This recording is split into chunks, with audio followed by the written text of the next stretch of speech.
Tais-toi pour respirer l'assurance. Si tu cries, tu passeras toujours inaperçu. Le silence est comme une arme à double tranchant. Il peut être utilisé pour détruire, mais aussi pour construire quelque chose de plus beau. Quand ton silence est d'or, il devient une arme redoutable contre la méchanceté humaine et aussi un de tes plus grands alliés relationnels quand tu sais t'en servir. Laisse-moi t'expliquer comment. Alors aujourd'hui, on va parler du silence, de ce qu'il éveille en nous comme doute, peur, attente, frustration. Avant de parler des dynamiques relationnelles, je vais parler du silence de manière un peu plus globale, un peu plus générale. Parce que oui, dans la société dans laquelle on vit, le silence est souvent considéré comme quelque chose de mystérieux, difficile à cerner. Et oui, le silence dans les cultures africaines, occidentales, est en général vu comme quelque chose qu'il ne faut pas faire. Il faut plutôt être quelqu'un d'extraverti, de communicant, de souriant, d'ouvert, surtout sur sa vie privée, sur sa vie personnelle, sur sa vie sentimentale, tout. Si tu peux, expose tout ce que tu es. C'est ce qu'on préfère. On aura tendance à privilégier, que dis-je, à légitimer les personnes qui savent montrer, qui savent s'exposer et se mettre en avant. Je ne peux même plus compter le nombre de fois où, dans le milieu professionnel, j'ai balancé une idée qui a été prise à la volée par quelqu'un d'autre, qui l'a dite avec beaucoup plus de force, avec beaucoup plus de punch, et de ce fait, c'est devenu son idée, en fait. Ça m'a vraiment beaucoup, beaucoup frustrée. Ça me frustre encore, d'ailleurs.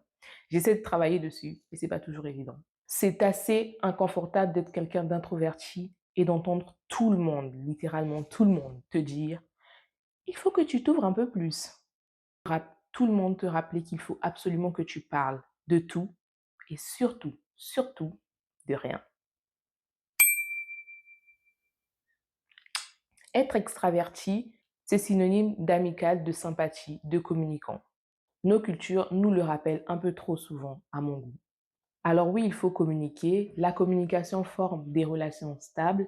J'en ai parlé dans la précédente vidéo dont vous trouverez le lien en description. Encore faut-il savoir quand parler et quand se taire. Alors si je te dis ghosting, stonewalling, indifférence, que ressens-tu? On n'est pas tous anglophones, mais tout de suite, je crée un malaise. J'installe une chambre pour le mépris.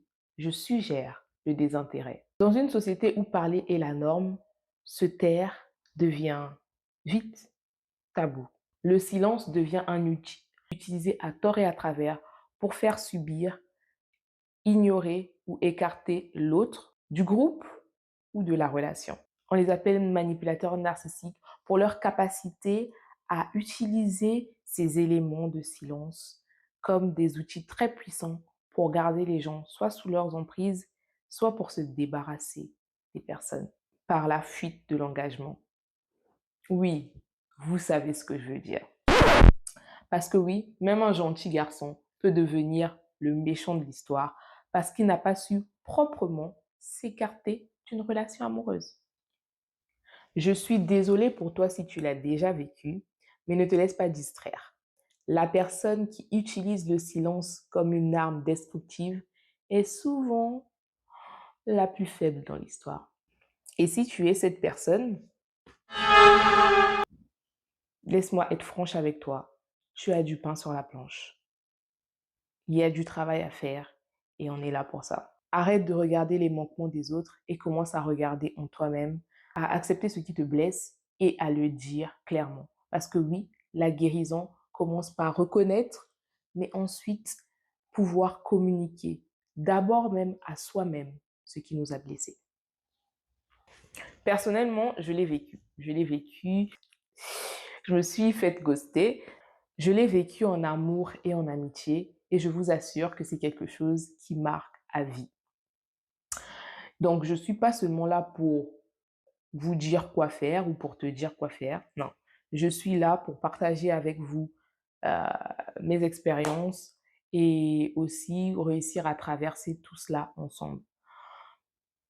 Parfois, ça m'arrive de me retrouver encore dans une situation où quelqu'un va couper les ponts.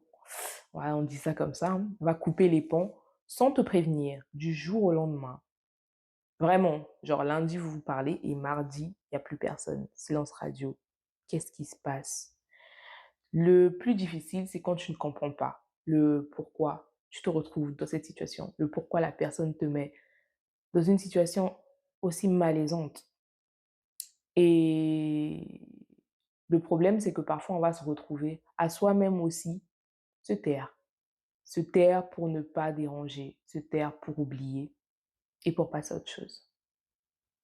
Mais autant que tu peux, n'hésite pas à en parler. Même si tu peux pas en parler à la personne qui t'a causé ce tort, trouve une personne de confiance à qui tu peux dire ton mal. Si tu n'en trouves pas, parle-en à toi-même. Prends le temps d'y réfléchir. Parle-en à Dieu.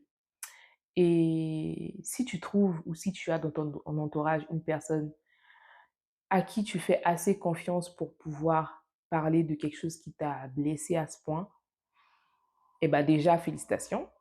Et aussi, euh, prends le temps de lui expliquer ou de juste dire, j'ai besoin qu'on discute, j'ai besoin de te dire quelque chose, de me libérer de quelque chose. Si tu n'as pas besoin de conseils, tu dis, j'ai pas besoin de conseils. Comme ça, la personne sait d'emblée qu'elle est là pour te soutenir, mais pas pour te conseiller ou quoi que ce soit.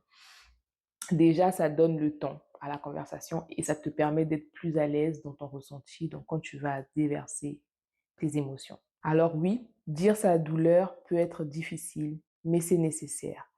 Et le plus difficile, c'est peut-être de trouver la personne à qui confier sa douleur. Et j'espère que vous la trouverez. Si vous avez déjà vécu le silence venant d'un proche, n'hésitez pas à me le dire en commentaire et comment vous avez réagi dans cette situation. Ça m'intéresse. On ne va pas s'apitoyer longtemps sur une situation aussi triste. J'aimerais parler d'un autre silence. J'aimerais parler d'un silence qui dit je t'aime, même au sein de nos différences. Et celui-là, vous avez bien intérêt à l'écouter. Alors, laissez-moi vous raconter une histoire. C'est l'histoire d'un monsieur, on va l'appeler Jean-Pierre. Jean-Pierre était un artisan, un paysan qui devait tous les jours gravir une montagne pour ramener de l'eau chez lui et pour pouvoir arroser son potager pour nourrir sa famille. Sauf que entre l'endroit où Jean-Pierre allait chercher de l'eau, donc dans la rivière, et chez lui, il y avait une grande montagne assez déserte, avec plein de roches, de cailloux et tout ça. Et Jean-Pierre, tous les matins, il prenait 2 seaux d'eau et il les utilisait, il descendait, il récupérait l'eau et il remontait. Sauf que l'un des seaux de Jean-Paul était troué. Oui, il y avait l'un des 2 seaux qui laissait couler de l'eau tous les jours. Il y avait un peu d'eau. Donc, quand il avait 2 seaux de 5 litres, on va dire qu'à la fin, quand il remontait quasiment qu'avec 7 litres. Donc, il y avait au moins 3 litres de perdu à chaque journée qu'il traversait.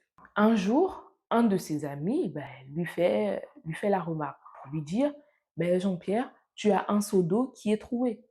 Il faudrait que tu le changes parce que ça te permettrait d'être beaucoup plus efficace, ça te permettrait de faire mieux ton travail. Et Jean-Pierre qui dit oui, c'est vrai, mais moi, ce seau troué, je l'affectionne particulièrement. Il comprend pas, son ami qui dit mais je comprends rien. Et Jean-Pierre continue tous les jours. Et les gens se moquent de lui, son ami, puis d'autres personnes continuent à se moquer de lui. Mais Jean-Pierre, lui, il continue tous les jours avec son même seau. Et au bout de quelques mois, c'est-à-dire à peu près 9 mois, voire une année, on commence à se rendre compte de quelque chose de particulier. C'est que sur le chemin que Jean-Pierre prenait tous les jours pour aller prendre de l'eau pour sa famille, de la vie a commencé à pousser. Des herbes vertes ont commencé à se développer. Et là, Jean-Pierre dit à son ami, tu vois, ce seau que tu m'as toujours dit de changer, il m'a bien servi.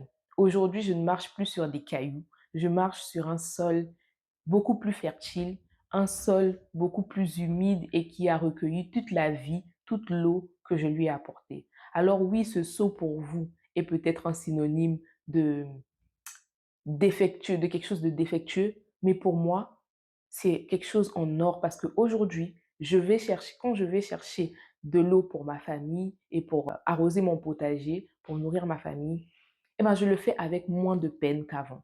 Et pour ça, je serai toujours reconnaissant à ce seau. Ce seau, le seau troué, c'est toi avec ton défaut. Si tu es quelqu'un d'introverti comme moi, c'est le fait de te dire d'être silencieux. Parfois, les autres le verront comme un défaut, mais ça peut vraiment être un allié dans ta marche personnelle. Et je te donne aujourd'hui 3 raisons, 3 manières de voir le silence comme une force et de pouvoir ensuite l'utiliser dans ta vie quotidienne. Premièrement, ton silence est un silence qui te permet de réfléchir. Parce que oui, le silence est bon pour avoir le temps de la réflexion. Quand quelqu'un passe son temps à tout le temps parler et entouré de personnes qui parlent tout le temps, le fait que toi, au milieu de tout ça, tu restes silencieux, ça te permet d'observer les mouvements, d'observer les choses qui changent, qui bougent dans ton environnement, mais aussi d'observer les gens qui parlent. Ça te permet de voir les personnes avec qui tu penses pouvoir continuer et celles que tu dois malheureusement laisser sur ton chemin. Ça te permet aussi de te rendre compte de certaines opportunités que les personnes qui passent leur temps à parler ne voient pas. Et ce silence-là, quand dans un bal où plusieurs personnes viennent masquer, quand ils se mettent à parler, ça révèle beaucoup, beaucoup, beaucoup de leur personnalité. La Bible dit, à force de paroles, on finit par pécher. Et je pense que cette citation de la Bible est vraiment intéressante dans le sens où les personnes qui parlent beaucoup finissent un jour ou l'autre à épancher leur cœur et leurs pensées devant toi. À ce moment-là, ton silence t'aura juste permis d'avoir ce temps de te rendre compte de leur véritable nature. Donc, laisse-les faire, laisse les gens parler, laisse les gens dire ce qu'ils veulent de toi et toi, observe, réfléchis et prends la décision qui te correspond. Deuxièmement, deuxièmement, vois le silence comme un moment, vois le silence comme un moment qui dit, je te laisse de la place pour exister en dehors de nous. Parce que oui, parfois on voit le fait que les gens nous écartent, le fait d'être dans le silence comme quelque chose de négatif. Mais si tu prends le temps de reculer, de te dire, bah, ce temps de silence, ce temps de solitude, euh, je peux l'utiliser pour laisser transparaître ma personnalité, pour me laisser me découvrir. Le temps de silence où tu voulais toujours combler en faisant des activités, que ce soit avec ton compagnon, tes amis, bah, s'ils sont pas tous disponibles pour toi à ce moment-là, c'est pas grave. Tu finiras par trouver une activité que tu pourras faire seule dans ces moments-là. Et c'est pas plus mal. Ça te laisse le temps de profiter aussi de ta propre personne et ensuite de revenir avec beaucoup plus de ressources vers les autres. Crée-toi un moment qui peut exister sans le groupe. Accepte cette invitation du silence et tu m'en donneras des nouvelles. Le silence, c'est troisièmement un moyen de contempler la beauté de l'autre. Oui, parce que j'ai plus haut parlé du fait que le silence te permet de voir les incohérences de ton entourage, mais le silence te permet aussi de voir la beauté qu'il y a dans l'autre. Parce que oui, les belles fleurs poussent sur un sol qui semble silencieux, mais qui regorge de vie. Il y a effectivement plus d'amour à donner qu'à recevoir. Et parfois, quand on voit une fleur à l'extérieur qui est magnifique, on a envie de l'accueillir, de la mettre chez soi et de la garder pour nous. Mais en fait, on se rend vite compte qu'elle fane beaucoup plus vite quand elle est dans notre intérieur que si on l'avait laissée s'épanouir à l'extérieur et juste continuer à la regarder pendant des jours, des semaines, des mois. C'est pareil pour les autres. Le fait de rester silencieux, quand tu vois quelqu'un avoir un comportement que tu ne comprends pas, parfois il faut juste regarder, se dire qu'est-ce que ce comportement, qu'est-ce que ce que la personne fait peut m'apprendre. Même si c'est pas forcément positif dans l'ensemble, il y a peut-être des petits points que tu peux prendre et adapter à ta vie personnelle ou juste prendre pour pouvoir redire de belles paroles à cette personne. C'est vrai que tu n'es pas la personne la plus sympathique, mais je vois à quel point tu es quelqu'un de travailleur et ça m'inspire. Rien que ça peut aider la personne à se dire, ah oui, il y a quelqu'un qui reconnaît en moi une beauté que les autres ne voient pas. Mais tu peux faire ça parce que tu es quelqu'un de silencieux qui prend le temps de ne pas voir que les problèmes chez les autres, mais de voir ce côté-là, cette belle nature qui ne se déploie que quand on veut intentionnellement voir le bien chez l'autre. Regarde l'autre en silence. Qu'est-ce que ça procure chez toi? Est-ce positif ou non? Il y a certains couples qui vont se dire, certains couples ou certains amis qui vont se dire, on se comprenait sans avoir besoin de se parler. Mais vous pensez que ça vient d'où?